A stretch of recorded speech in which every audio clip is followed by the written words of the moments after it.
Kiko Bam parte ng mayorya. Actually, naawa nga ako, ma'am, kay Senator Risa Ontiveros. She campaigned hard for her candidates, but unfortunately, I was told by my friends from the other side that they're going to support Senator Escudero. Risa, mag-isa sa minorya. No, I don't feel a sense of betrayal kasi just as I can speak only for myself, yung sarili ko lang kalooban ang pwede kong panghawakan.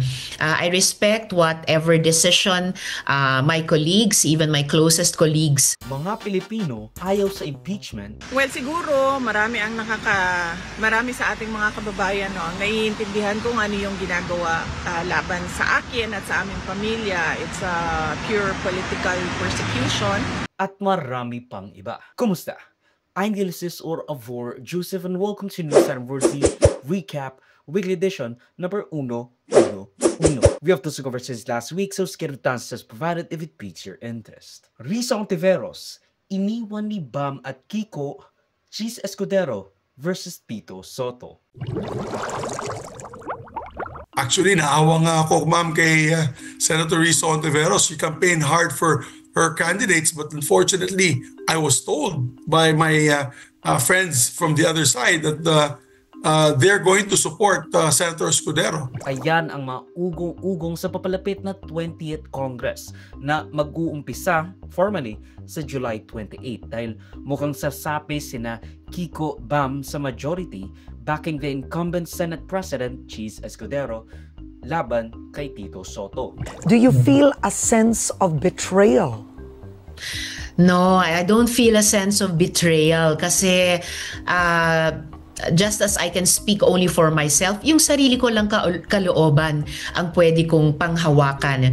I respect whatever decision my colleagues, even my closest colleagues. Nagkaroon kasi ng ugong-ugong primarily echoed by Senator Mig Zubiri, Jinggoy Estrada, or JV, I'm not really sure, na Kiko and Bam will be backing the incumbent Senate President Cheese Escudero sa mayorya, leaving Senator Risa alone in the opposition. Now, this thing, mind you, will only be majority member in name only. Lahat mga committees na inalok, I think qualified. Like, for example, Senator Mark, naging secretary ng DPWH. Siguro nararapat lang na mapunta sa kanya yung Committee on Public Works.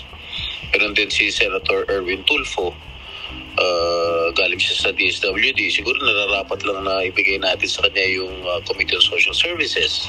Actually, it saddens me because, alam mo, yung chairmanship kasi na yun, parang binibigay sa mga not so qualified members of the Senate sa aking pananaw.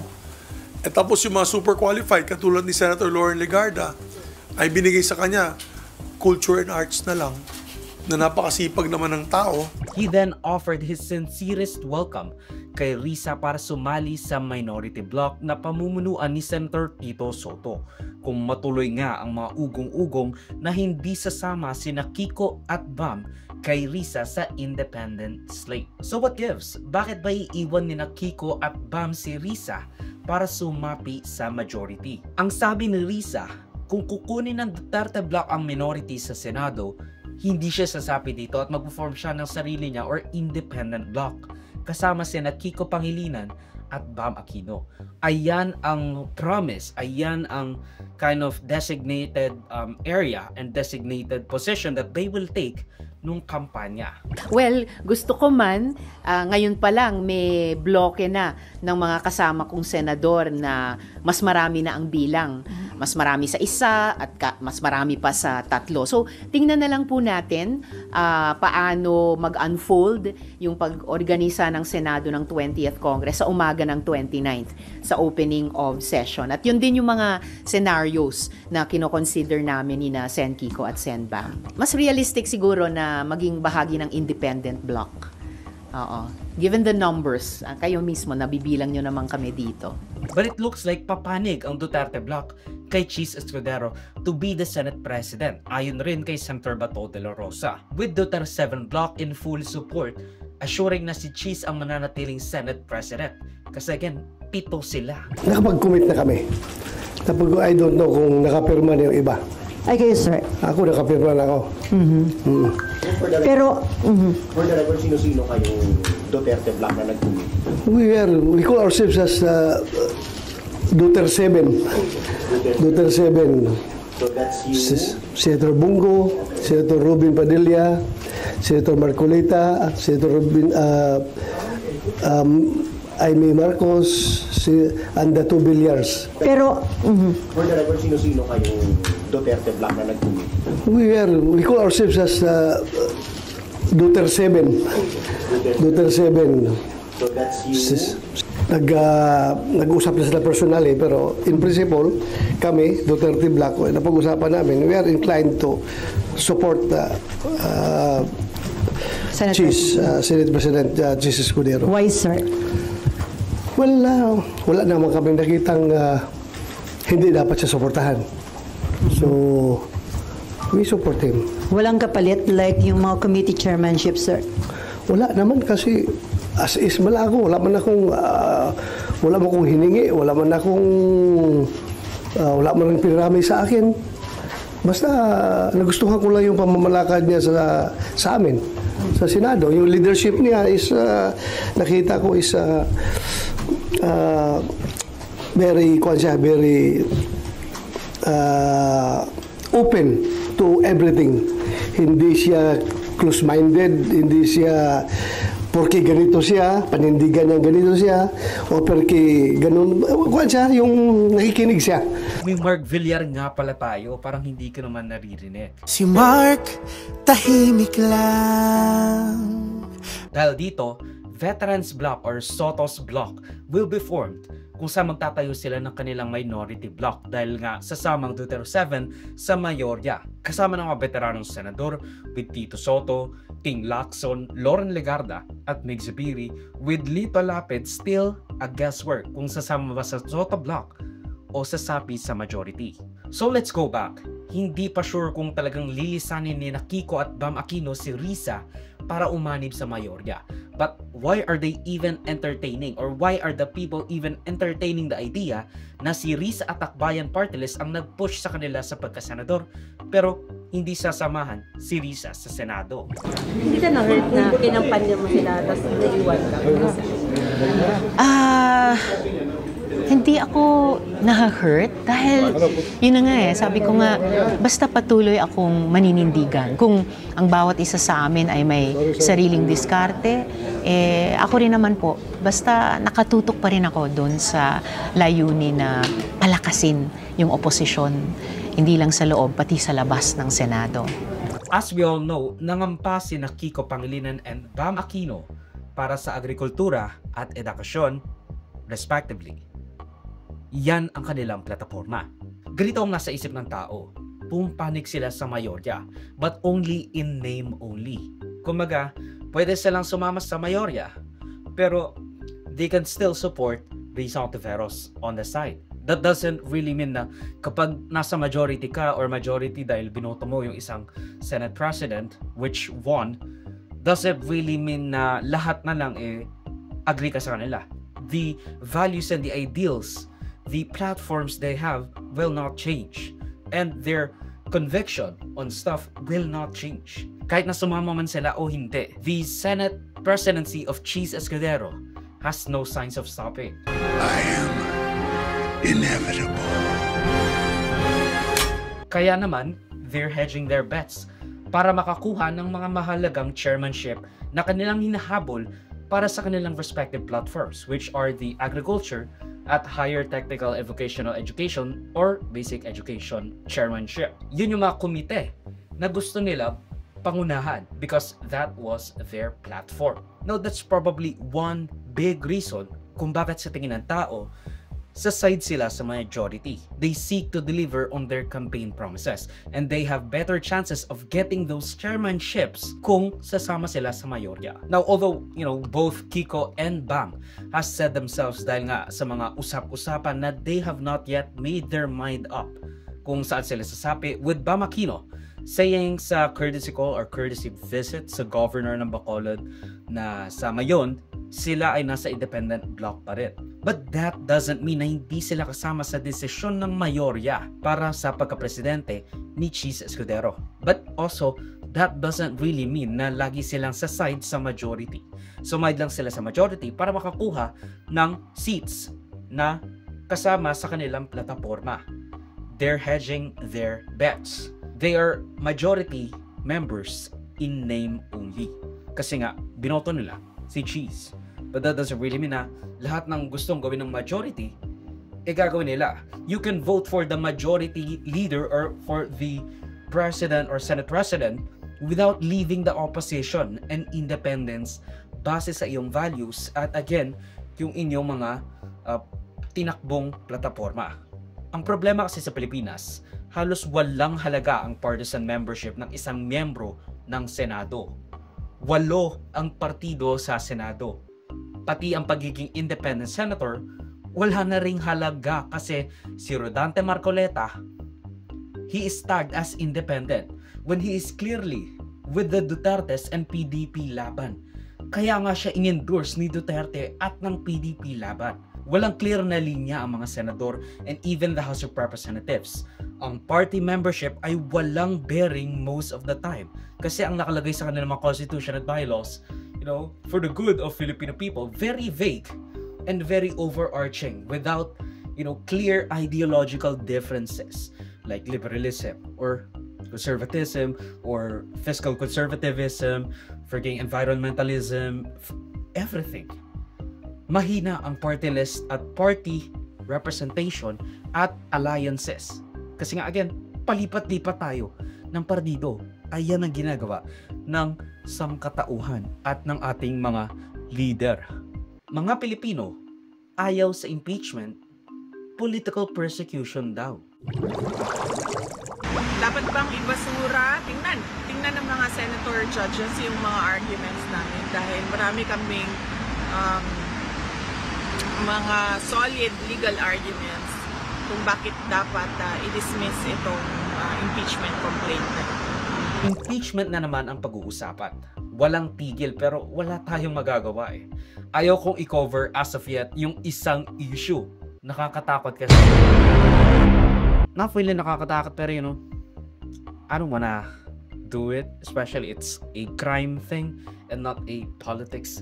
Now may bagong nilabas na survey ang Social Weather Station regarding Sara Duterte's impeachment habang papalapit ang July 28th o ang unang sesyon ng Congress after ng SONA ng Pangulo. Ayon sa survey, 42% ng mga Pilipino ay against sa impeachment at its corresponding complaint laban kay VP Sara Duterte, a not so insignificant amount. Lalo na at kung titignan natin, mas marami ang against kesa sa pabor sa impeachment. Although, only by a few percentages. Because it is a sort of vindication para sa mga Duterte, with VP Sara even stating, even the sword, by the way, Senator Judge Meg Zubiri, hindi napigilang sabihin ng kanyang opinion, echoing, depende kung sino ang nauna, this sentiment na witch hunt / political persecution nga ang ginagawa kay VP Duterte para hindi makatakbo sa susunod na eleksyon. Whether I'm pro Sara or not, I cannot, I have to listen to the evidence that will be presented by them. Of course, I have some biases. I think that it is a witch hunt because they want to remove her from public service para yung iba makaupo at yung iba ay mawawalan ng kandidato na kalaban pagdating sa halalan ng 2028. But I will set that aside. I'll set my bias aside because we have to follow the process. Yan ang proseso ng konstitusyon. It cannot be changed. If we violate that, then we violate our oath of office when we say that we will defend and protect the Constitution of the Republic of the Philippines. My point is, it's not about my personal opinion if she is guilty or not, the Vice President. Kasi ako, alam mo naman, taga Mindanao ako. Yung tatay ko hindi pumirma sa impeachment as former congressman. And we became heroes for it in Bukidnon. Talagang sa Bukidnon, 99% ng tao dun pro Sara. So ang punto ko it's not about my personal anymore. It's not about my personal opinion or my personal vote on the matter or my personal feeling. No, if she's guilty or not. I think we have to follow through and then we do a vote. Huwag na kayo matakot. Kung pro Sara kayo, di bumoto kayo against the impeachment. It's a political exercise. But the process has to proceed forward. That's to move forward. So now, that's my position. Kaya, I want to put that on record. No? Very unbecoming sa isang dating Senate President at Senator Judge. Kahit na sabihin niyang he'd still look objectively, in quotes, sa mga ebidensyang ihahain, you can't expect the people to just trust you, bro. Because you know, trust me, bro. Promise, ako, ebidensya lang titignan ko. Sir, Senator Mig Zubiri said that the impeachment is a witch hunt. Your reaction? It's very unbecoming of a senator judge in an impeachment trial to say that the impeachment complaint and the trial is a witch hunt. Hindi dapat nanggagaling yon sa isang senator judge who are expected to receive the evidence with impartiality and to treat the impeachment as a constitutional process. Sana hindi na maulit yon. We should limit what we say to the public, especially how we prejudge the impeachment as well as the coming evidence during the trial. Call your comments sa sinabi ni Senator Zubiri na witch hunt daw po yung impeachment trial ni Vice President Duterte. That's a very unfortunate comment. Okay, hindi po witch hunt ang impeachment. Nakasaad sa Constitution, may batayan yung mga charges. Kaya nga na-impeach siya sa House level. In other words, formally charged. Hindi naman yun ifo-forward yung articles of impeachment kung walang batayan. At hindi ba dapat i-welcome ito ni VP Sara? Kasi ngayon ang pagkakataon na ihayag niya yung kanyang mga depensa, i-explain niya yung mga akusasyon laban sa kanya. At hindi ba ay kapag wala namang kasalanan, dapat hindi matakot? The very same SWS survey also puts out na 44% o plurality ng mga Pilipino ay naniniwala na idinedelay ng Senado ang impeachment purposefully. Nagsisimula na naman nga uli yung pamumutakte ni Attorney De La Rosa regarding the 28th Congress Senate authority sa pag-continue ng impeachment trial na mabebeholden daw at malalak ang Senado, ang 20th Congress sa ginawa ng 19th Congress. Despite the understanding na the Senate is a continuing body. Kahit yung sinusuportan mong Senate President Jesus Escudero already said na it should cross. We have to understand na the Senate is a continuing body. Hindi mawawala o matatapos ang termino ng lahat ng Senator Congress by Congress. Kalahati doon ang nare-retain. Kasama pa yon sa rason na only legislative functions sa mga proposed bills and amendments ang hindi maki-carry over to the next Congress. I forgot what Supreme Court decision was that, pero it's about the joint committee something. I forgot. Nawala ko yung sasabihin ng iba. For tweet. Pero this has been my stance from the very beginning. Kahit na I find some of Senate President Cheese Escudero's movement as sly and inexperienced, lalo na yung pag-delay ng impeachment with uncertainty thrown around by a lot of senator judges na he should be keeping in line. It is a solid move to delay the impeachment until matapos ang eleksyon para ang mga pinili ng tao ang magiging husgado sa impeachment trial ni Duterte. Why did I say that? Well, ganito yon. Ang mga DDS, they already have their minds made. Ma-quit o ma-convict, they'll support the Dutertes most of the time, no matter what. Kaya kung isinagawa agad ang impeachment, kung ma-convict si Sara, sasabihin ay minadali at hindi binigyan ng tao ng tamang pagkakataon para maglagay ng representante nila sa Senado who they could have voted in para hindi ma-convict si Sara. Tapos, kung na-vindicate naman sila sa acquittal, tuwa sila. Pero mga pro-impeachment at left/non-DDS don't have that attitude kasi magwawelga yung mga leftists. Plebisito ito ng kagustuhan ng tao sa mga senador na gusto nilang humusga kay Duterte. It is a plebiscite ng kung gusto ba ng tao na ang iboboto nila ay magko-convict or they will choose someone na either magko-convict or they trust will convict or acquit Duterte. And most of PDP Laban's candidates already have the stated goal of blocking the impeachment. Even from, at least 5 of those na na-re-elect have the mandate and command by the people to exonerate Duterte, no questions asked. Ayan yung in-endorse ni VP Sara Duterte, ni Rodrigo Duterte, at ng PDP Laban. Let the people decide. Pero, that doesn't mean na porque na-acquit si Duterte sa bagong Senado for this impeachment trial, mawawala na yung cloud of controversy sa kanyang mga alleged na inilustay. Kapag na-acquit si VP Sara, we can still call for an EDSA revolution, EDSA 3 or 4. Lalo na kung kitang-kita naman ang ebidensya, especially since we would also know kung sino ba yung umabuso sa kanilang judicial discretion to deliver a guilty or non-guilty verdict. Kumbaga, kung alam na natin kung ano yung mga ebidensya and what the common sense verdict would be, at hindi yun ang kanilang i-deliver, we can use that against them the next time or even the time na ihain nila yung verdict na yon. We can call for EDSA 3 or EDSA 4 laban sa mga senador.